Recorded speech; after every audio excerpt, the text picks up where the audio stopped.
It's Victory Monday. The Bears took down the Panthers at home. Let's celebrate and talk about the game.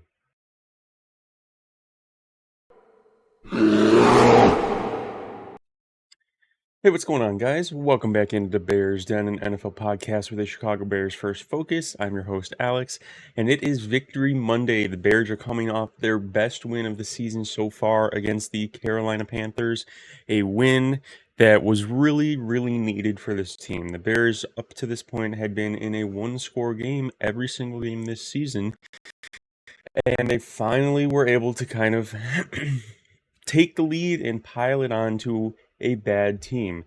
And look, 36-10, I will take that win as a fan every single week. I will take that any single time we can get that. I see a lot of people online saying, pump the brakes, it's the Panthers, trying to discount the victory. Look, you can only play who's on the schedule, right? And what I always say, and I'm not the only one that says this, right? But good teams don't just beat bad teams. Good teams beat up on bad teams, right? A 26-point margin of victory is a very good win for the Bears, who many people thought so far this season were an average to below average team based on how they were looking, right? At least offensively. And let's not forget about things of the past, right? This Bears team, we would be lying to ourselves if we would say that, Bears teams of the past wouldn't have beaten this Panthers team 13-10 or 16-13. I mean, let's remember last year. Granted, it was with Tyson Bagent at quarterback, but the Bears beat this Panthers team. Was it 17-13 or 16-13? Let me look it up real quick.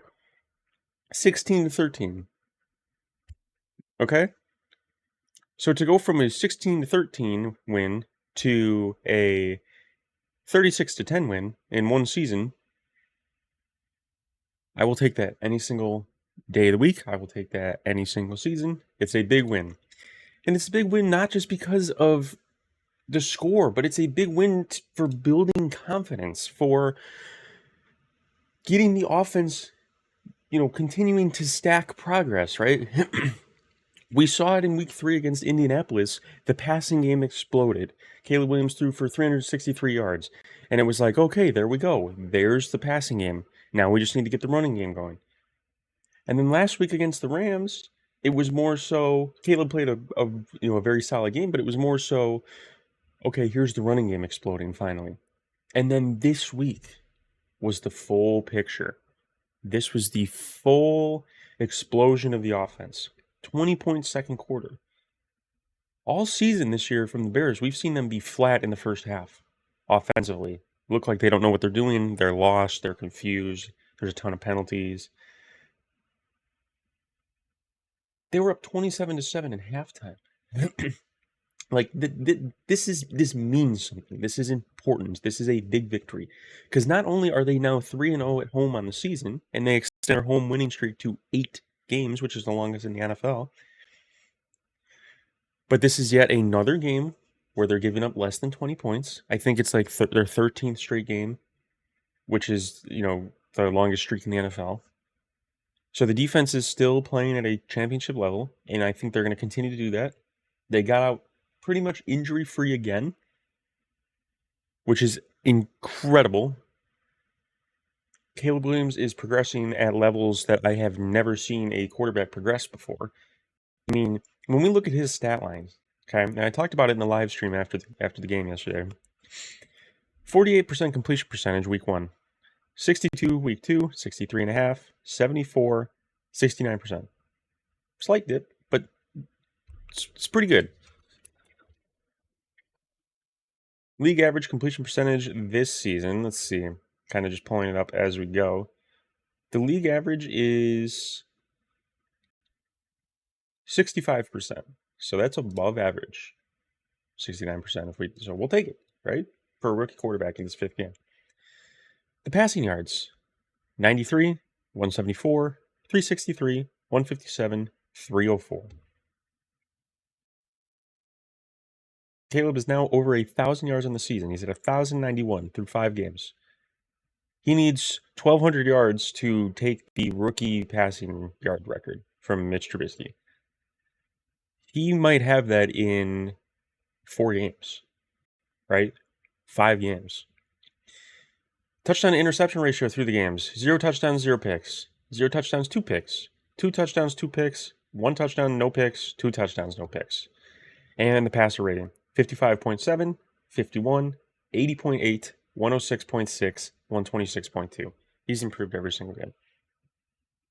And it's not just the stats. If you watch the game, and there's a lot of people online commenting on the game that it's evident that they don't watch the game. But if you watch the game, this is elite level quarterbacking play. This kid is elite. And I'm not going to act anymore like he's not. We knew what he was at college, but we're getting a different, like, almost, I don't want to say refined version because it makes it seem like what he was doing in college was bad.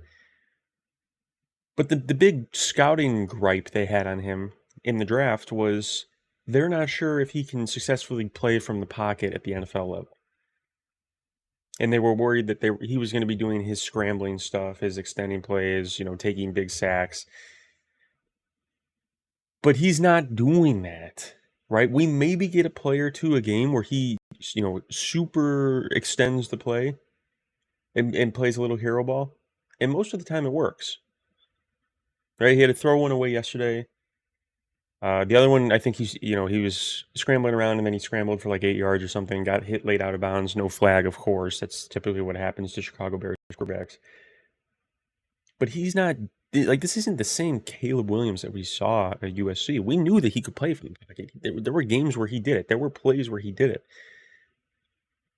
But for him to come out here in week 5 with full control of the offense, of an actual NFL offense, this isn't some watered-down college-level offense, much to that of which Jaden Daniels is currently running, which is fine. It's working for Jaden Daniels, but he's not running an actual NFL offense. It's very one read. If you watch the tape, he stares down guys.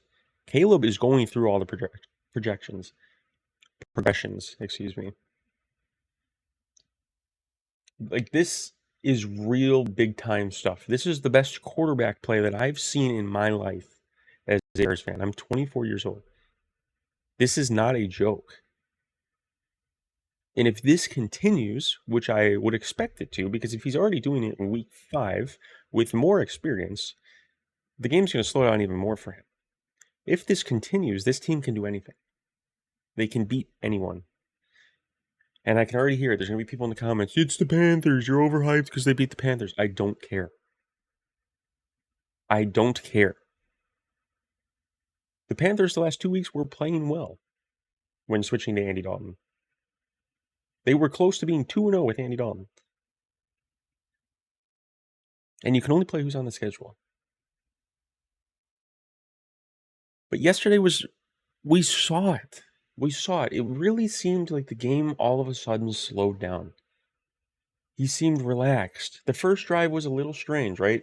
I was sitting there watching it. The energy felt really weird with the game. Like, I was almost like borderline uncomfortable sitting there before the game started. I don't know what was going on. And the first drive was strange. I'm like, oh man, here we go again.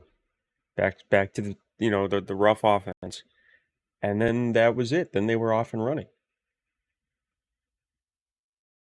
The game has slowed down for him, and it's going to continue to slow down for him. And he's doing this now in week 5. He's thrown for 300 yards twice in 5 games as a rookie. Mitch Trubisky didn't throw for his second 300-yard game until game 16. Fields never did it. Fields had one 300-yard passing game. And this is elite quarterback play. This isn't a joke. And they're playing one of the worst teams in the league this week in Jacksonville, who I now think the Bears are going to absolutely annihilate. This schedule is soft the next few weeks. It's a bye week after the London game. Then it's Washington, who that's going to be the awakening for Jaden Daniels. I promise you this defense is going to really make him struggle. And then they've got Arizona in there, who's definitely beatable. They've got New England in there, who looks like one of the worst teams in the league. The sky's the limit for this team. And if they can keep stacking these wins, I don't care how they get it done. If they can keep stacking the wins and the offense can keep looking competent like they have the last 2.5 weeks, the time the Packers roll around, week 11, the time Detroit and Minnesota come around, the Bears can annihilate them. Because let's not forget this, guys. Let's not forget this. The Bears split with Minnesota last year. Granted, Kirk Cousins was down. I get it. And Minnesota is arguably better this year. But Sam Darnold will not be doing what he's doing against our defense, I promise you. The Bears should have swept Detroit last year. They were 3 minutes away of not playing conservative football away from sweeping Detroit. They split with Detroit. And the Bears are better this year. And then obviously they got swept by Green Bay and got annihilated in week 1. But Green Bay has not looked great this year. Even, I mean, Jordan Love yesterday had an absolutely atrocious pick 6. Just terrible, like Daniel Jones type interception. This division is the best in football. And they're going to beat each other up. And the Bears are over here on the side building up confidence. Beating a good team in the Rams. Beating up on a bad team like the Panthers. And now hopefully beating up on a bad team like the Jags. Shutting down the Jaden Daniels narrative. If the Bears can win here and go 4-2 into the bye and be healthy and come out of the bye and go to Washington and he can light it up and beat Jaden Daniels, think about the confidence that not only he's going to get, but the offense and the team is going to get. To me, the Washington game is going to be the biggest game of the year. Because then the narrative dies. The media can't talk about it anymore. There's nothing there for them because he beat Jaden Daniels. Now, I'm not going to put the cart before the horse. We're not there yet. We're 3 weeks out. I'm taking it a week at a time as a fan. But the Bears have an elite quarterback. The Bears have a top 5 quarterback in the NFC right now. And I'm not afraid to say that. There's not many quarterbacks that I would take over Caleb Williams. What we are seeing and what I'm really, really loving from Shane Waldron is the adjustments. They talked about it. Caleb talked about it. He wants to play early. He wants to play so that they can get up to the line and scout things out and change if they need. That's big time stuff. And it forces the defense to have to work more. They don't get time to relax after the play while we're in the huddle. They got to get up to the line. They got to get set because we might snap the ball. But he has full control of the offense, and he gets up and he's seeing guys. He's seeing it. We saw it in the deep shot touchdown, the second one to DJ Moore yesterday. He identified the one high safety, and he drew that safety over to the right side of the field and then one-on-one threw an absolute dime to DJ Moore. This is big-time stuff. And the media is already kind of changing their minds, right? They're kind of coming back. They were really deep in the Jaden Daniels train. But after Jaden had just kind of like an average game yesterday and Caleb lit it up, here we go. Maybe we should give the rookie quarterbacks more than just 4 games. There was Bo Nix yesterday getting another win too. It's almost like it takes time.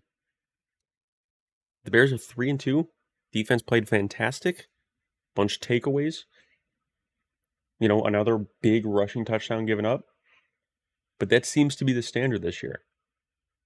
They gave it up against Kyron Williams last week. They gave Jonathan Taylor a big one. They gave Tony Pollard one, week 1. That's just what they do. But then they tighten up. No pun intended. They tighten up and lock in, and they shut these teams down.